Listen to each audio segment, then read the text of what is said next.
Bibliophiles of the Internet. My name is Adriana and today I'm here to recommend you some fantasy novels. Today I'm doing this recommendations video as a part of the monthly recommendations group, which you can find on Goodreads, and I will link that group down below in case you also want to take part. Like I said, this month's theme or topic is fantasy novels, so let's get into it. Now, I've noticed that a lot of people have preconceived notions about what the genre of fantasy is, and a lot of people consider real fantasy to be those huge, epic, high fantasy series that are usually written by men, about men, and for men.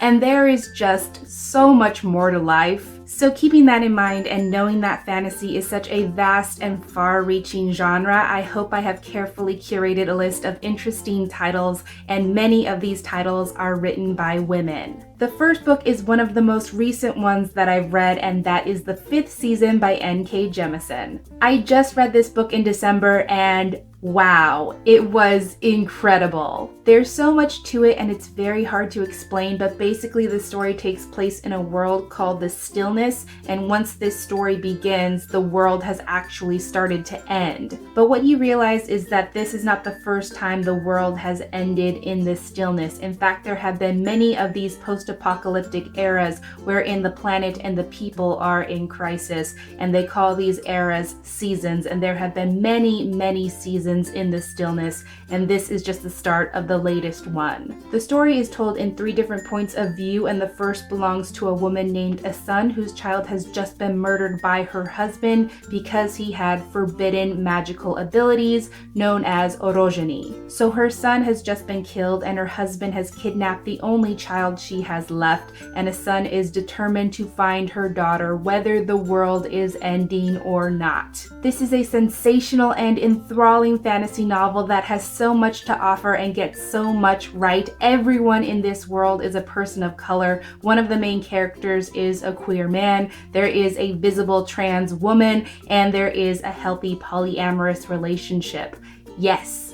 Just yes. And that doesn't even touch on the incredible plot. This is just an amazing story in and of itself. It's so rich, it's so worthwhile. Of course, I recommend it. Next, I would like to mention Uprooted by Naomi Novik. This is a fantasy novel that I believe is inspired by Polish folklore, but I could be wrong about that. There is a village that is surrounded by this living entity known only as the Wood, and basically this is a very sinister forest that plays tricks on the villagers and brings them all kinds of harm. But lo and behold, in a nearby tower there is an incredibly powerful wizard known only as the Dragon, and his job is to protect the village from the Wood, which he does at a price. About every 10 years or so, the dragon demands that one of the girls from the village come and live with him and serve him for the next 10 years until he chooses someone else. Of course, no one knows what goes on in that time, and all of the girls emerge completely changed, so no one wants to be chosen.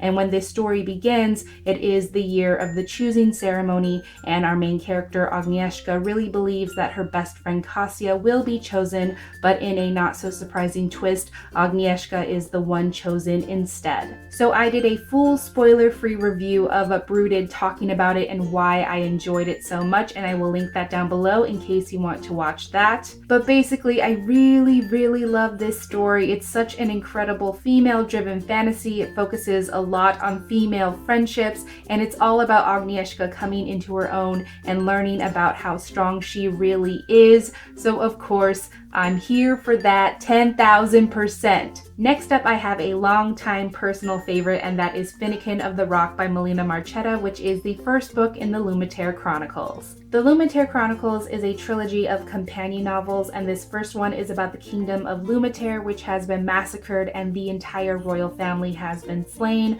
What's more, the kingdom itself has been sealed off by a curse, which means that the main character Finnikin and the rest of the Lumitarian survivors are now exiled from their homeland. 10 years later, Finnikin Finnikin and his right-hand man, Sir Topher, are gathering all of the Lumitarian exiles, and it's around this time that they are summoned to meet with a novice named Evangeline, who claims that one of the members of the royal Lumitarian family yet lives. It is a sprawling, epic fantasy that has so much to offer. There is adventure, romance, fantastic characters, character dynamics, and family dynamics, and I really feel like each installment in this trilogy just deepens and richens our understanding of the world, every country, every culture. I feel like you really get to know this world, and it's very grounded. It feels real, it feels tangible, it feels like something that could really exist somewhere, and all of the characters and all of their stories are so worthwhile. So of course I enjoyed it, and I would definitely recommend it. Next up is The Song of Achilles by Madeline Miller. Oh boy. To me, this is definitely fantasy because it is a mythological retelling, so there are gods involved, there are nymphs, there is a little bit of magic, and of course prophecies. What else do you want? Like I said, this is a mythological retelling. It is a retelling of the Iliad and the Trojan War, told from Patroclus's point of view, from when he and Achilles were very young boys growing up together, training together, trying to avoid the horrors of war together, and then inevitably having to join the war themselves.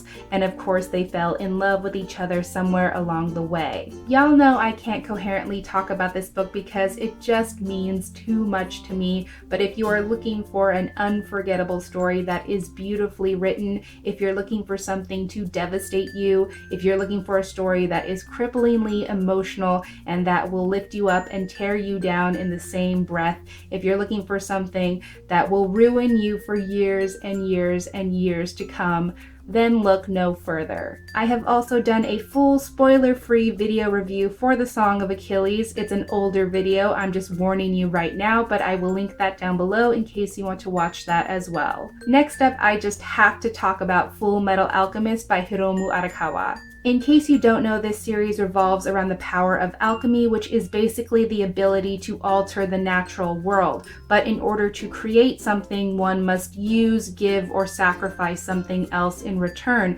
because you cannot create something out of nothing. So it's all about maintaining this balance. The main characters, Edward and Alphonse Elric, are two of the most powerful and young alchemists around. When they're very young, they lose their mother, and in their grief, they try to use their alchemy in order to transmute her back to life, which is both impossible and forbidden. So of course the process goes extremely awry, and Ed ends up losing an arm and a leg, and Al ends up losing his entire body. So in an act of desperation, Ed has to adhere his brother's soul to this suit of armor. From that point on, the brothers embark on this journey to try and find the Philosopher's Stone, which Ed believes will restore Al to his body and will also give them all the answers they need about the mystery of alchemy. I feel like I don't need to say much about this series. It is unrivaled, it's unmatched. I've never read anything that even comes relatively close to how incredible this series is. It's just fantastic, it's well-rounded, it has a superb cast of characters, and it offers every single element that you can think of, so of course I recommend it. In the realm of middle grade fantasy, of course I had to mention Howl's Moving Castle by Diana Wynne Jones. In case you don't know, this story is about a girl named Sophie who thinks herself very plain and uninteresting. She thinks she's not destined for greatness or to have any great adventure, but then she gets mixed up with Howl and finds herself under a spell that has turned her into an old woman. Sophie realizes that the only thing she can do is pack up her things and go to seek the help of the wizard Howl, who can hopefully undo this curse. But when she gets to his fabled moving castle, she realizes that nothing there is anything that she would expect. What I love about Diana Wynne Jones is she creates these unforgettable worlds and settings where there are an infinite number of possibilities, and then she writes as many of those possibilities that she can, and in that way she makes these incredible fantasy, fairy tale-like stories that really just stick with you. The characters are fantastic, the story, the idea, the adventure, it's all so memorable and special, and that's why I really love it. But what I love the most about Howl's Moving Castle is Sophie, because she is such an incredible character, and this is a very important narrative because it follows her on her journey as she learns to love herself, because she thinks she's boring, she thinks she's plain and unattractive, but once she is rid of the barrier that is her appearance, and once she turns into an old woman, she learns that there's so much more to herself that makes her beautiful and a worthwhile person. And along the way, she learns that loving yourself is an unbreakable magic in and of itself, which is just great. Plus, she has this ironclad will, and she can make whatever she wants to happen.